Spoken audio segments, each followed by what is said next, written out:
I want you to picture the most crowded, colorful, noisy marketplace you can possibly imagine. Oh, yeah? Right? Just think of the sheer volume of activity. Overlapping sounds, vibrant colors everywhere you look. People and goods packed into every available square inch.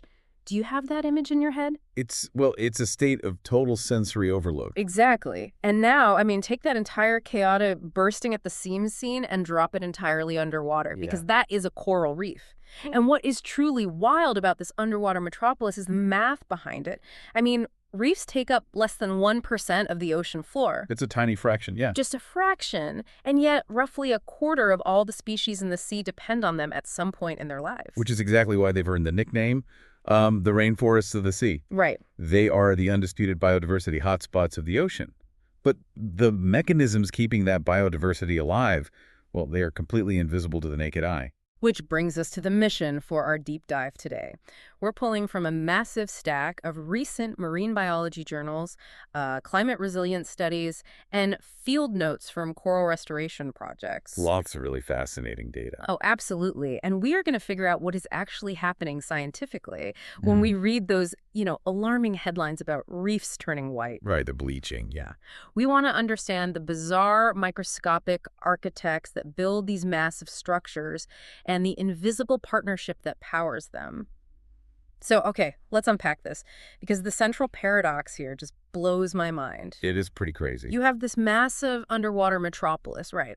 But the builder defies all our basic categories. Yeah, when you look at a coral, your brain naturally wants to categorize it based on, terrestrial logic. Right. You see this hard branching structure and you think, well, it must be a rock. Sure. Or you see it rooted to the seafloor, maybe swaying slightly in the current, and you assume it's a plant. Yeah. But it is neither. A coral is actually an animal. An animal that essentially builds rocks. Exactly. Yeah. More accurately, it's a colony of thousands of tiny animals. And to understand how this bustling underwater market operates, we really first have to meet this architect, the coral polyp. Okay, so if we took a magnifying glass and zoomed way, way in on a core branch, what are we actually looking at? Well, a single polyp looks a bit like a miniature sea anemone. Okay. It's a very soft little sac, and at the top, it has a ring of tentacles surrounding a mouth. Just a tiny little mouth. Yeah, and they are part of a biological group called cnidarians, meaning they're closely related to jellyfish. Oh, wow. They even have tiny stinging cells on those tentacles to catch microscopic prey. But the sense of scale is crucial for you to grasp there. Each individual polyp is only millimeters across. Just a few millimeters. Yeah. A jellyfish cousin the size of a grain of rice building something that can literally sink a ship? That requires some serious heavy lifting. It does. And the secret to that heavy lifting lies in their chemistry. These tiny polyps have specialized cells at their base that pull dissolved calcium and carbonate ions directly out of the surrounding seawater. Wow. Through a really complex chemical reaction, they merge these ions to secrete a hard skeleton of limestone. Calcium carbonate. Right, calcium carbonate right beneath themselves. They basically anchor themselves in their own custom-built stone cup. They're essentially 3D printing their own limestone foundations. That's a great way to put it. And they're doing it on a geological timescale. Right. As generation after generation of these polyps grow, reproduce, and eventually die, their soft tissues decay. But they leave those hard limestone cups behind. And then what?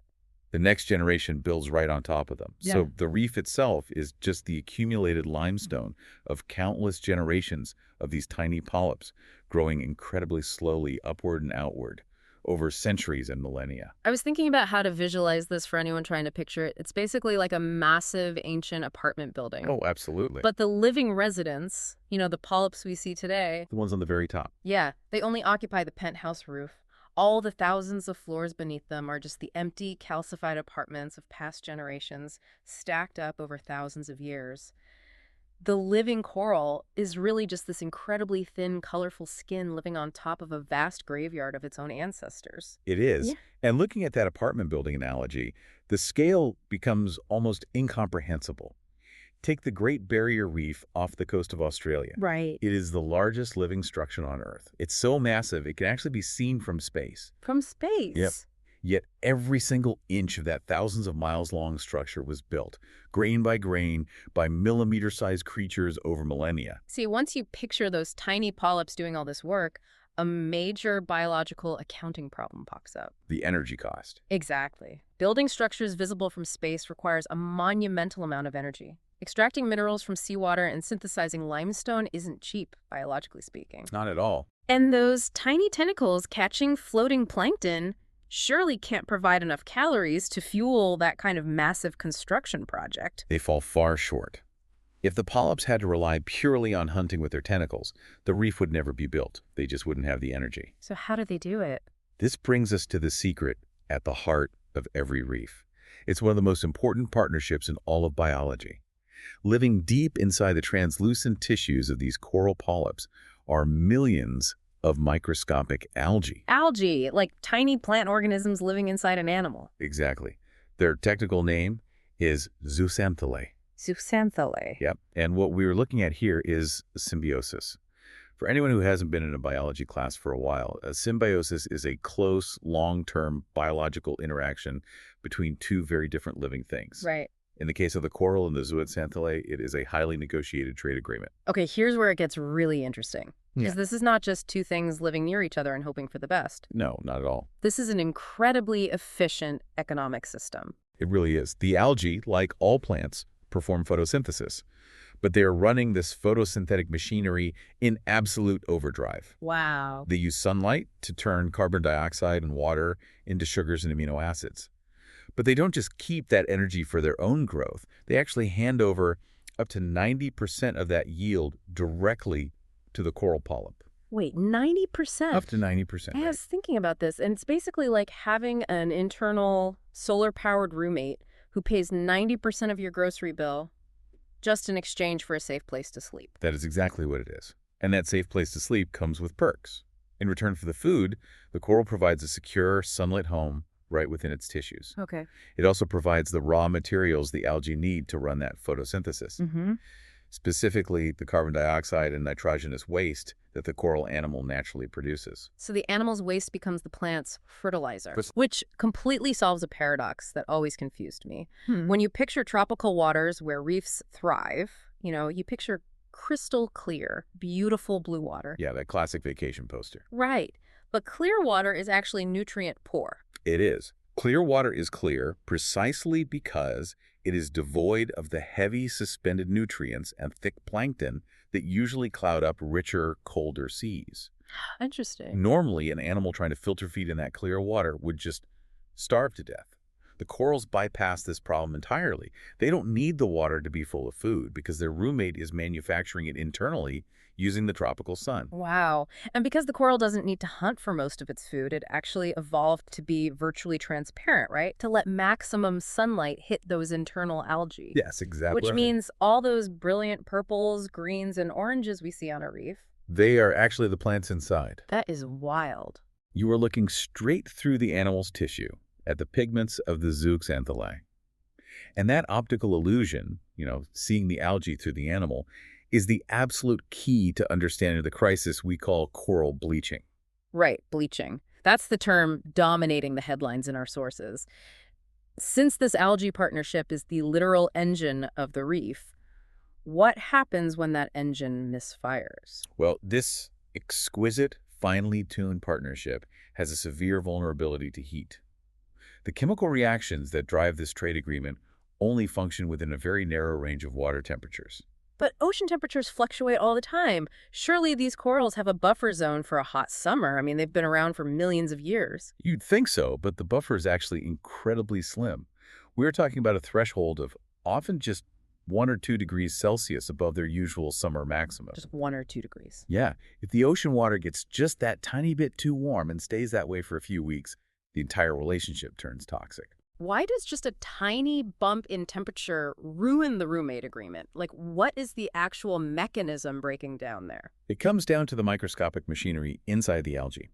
When the water gets too hot, especially combined with bright summer sunlight, The algae's chloroplasts. The engines of photosynthesis. Right, those engines become overwhelmed. They can't process the light energy properly anymore. So instead of smoothly producing sugars, the system breaks down and starts dumping energetic electrons onto oxygen molecules. Oh, no. Yeah, this creates what biologists call reactive oxygen species. And reactive oxygen species are essentially cellular wrecking balls, right? Free radicals that just tear apart cell membranes and DNA. Exactly. They cause massive cellular damage. So the roommate suddenly goes from paying the rent to basically filling the apartment with toxic gas. That's terrifying. The coral polyp's immune system detects this tissue damage. And as a desperate survival mechanism to stop the internal poisoning, the coral forcefully expels the algae, evicting them from its tissues entirely out into the surrounding water. And when the algae are evicted, there goes the color. Exactly. Without the pigmented algae, the coral animal is completely transparent again. Suddenly, what you are looking at is the stark, white, limestone skeleton underneath the clear living tissue. The reef turns this ghostly, brilliant white. I have to pause here because looking at the marine biology journals in our stack, I realized there is a massive public misconception about this. Oh, definitely. When I see those terrifying, dramatic photos of bright white reefs in the news, I always assumed I was looking at a dead reef. Most people do. Right. Wait, so when we see those photos, we aren't actually looking at dead skeletons yet? No. You are looking at a starving, transparent animal desperately waiting for a temperature drop. Wow.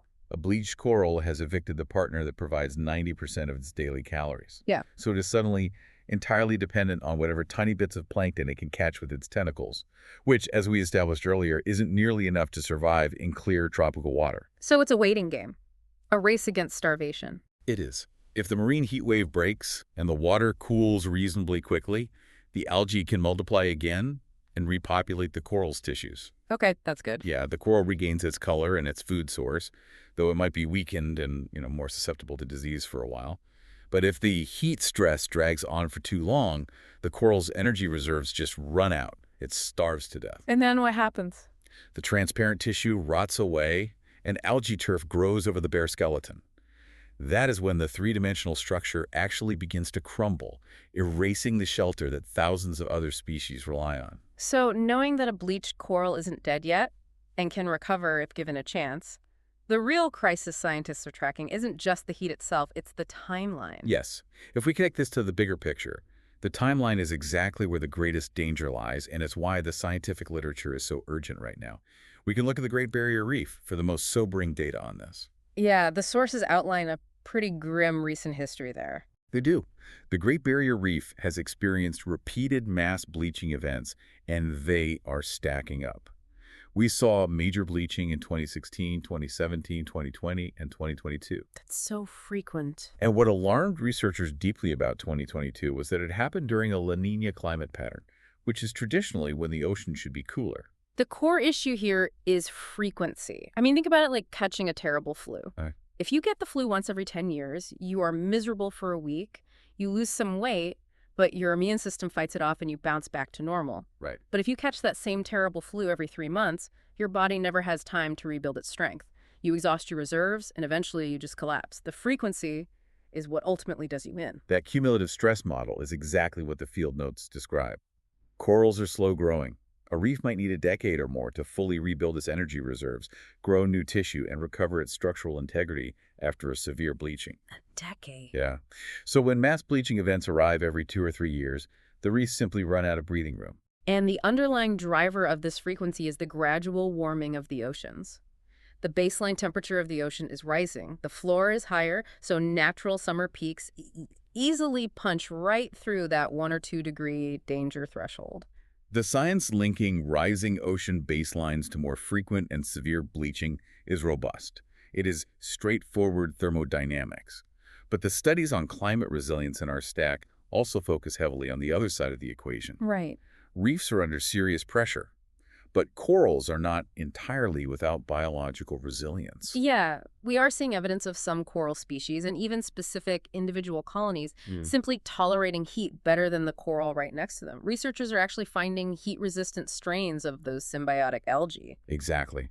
If a coral can partner with a tougher strain of algae, A better roommate. a roommate whose photosynthetic machinery doesn't break down and produce toxic free radicals quite so easily, it might not have to resort to eviction when the water gets warm. But wait, I have to challenge this based on the timeline we just established. Evolution takes millennia. It requires countless generations of random mutation and natural selection.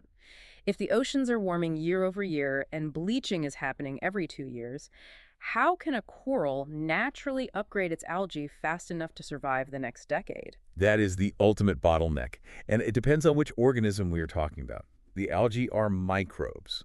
They reproduce rapidly, meaning their generation times are incredibly short, which allows for faster mutation and adaptation. Right, they can evolve quickly. But the coral animals, the hosts, grow very slowly. They cannot naturally evolve fast enough to keep pace with the current rate of warming, So they need a shortcut. which is why the restoration field notes in our sources focus heavily on assisted evolution. Oh, wow. Scientists aren't waiting for nature to take its course. They are actively breeding the survivors of recent bleaching events in labs, intentionally crossing heat-tolerant corals to create stronger offspring, and raising them in underwater nurseries to replant on damaged reefs. That's incredible. They're also identifying naturally resilient reefs and fiercely protecting them from local pollution and overfishing, hoping these areas will act as climate refuges to reseed the oceans later.